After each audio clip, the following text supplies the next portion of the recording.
Downsizing, for some a necessity, for others a choice. We're basically here because we wanted to do a trial run of tiny house living.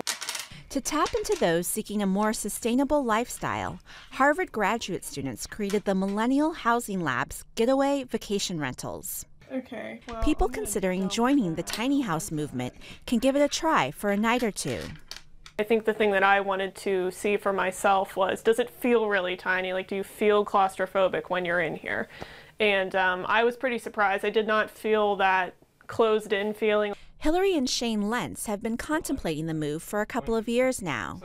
They recently spent a weekend at the lab's 160-square-foot home in New Hampshire. I was surprised. Like, the composting toilet was different, but I'm glad I got to experience that. At least I know what it is, how it works. But from the electric and everything else, it surprisingly wasn't that bad at all.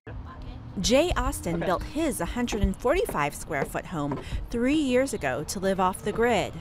You have to get more comfortable with, having limits on your resources. So this is kind of where all of the energy comes from the sun, gets converted into battery power. Austin says he's been fortunate enough to find an urban farm in the middle of Washington, D.C., where he can park his home.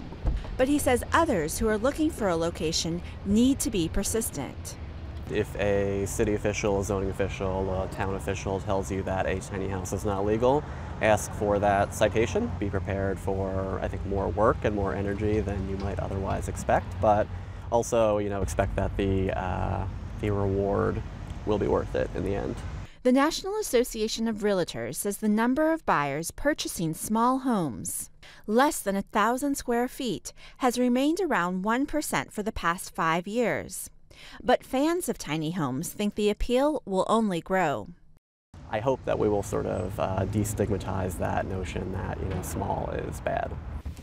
As for HILARY and Shane LENTZ, they say their weekend stay put them a little closer to making the big leap into a tiny home. Padmanandarama, The Associated Press.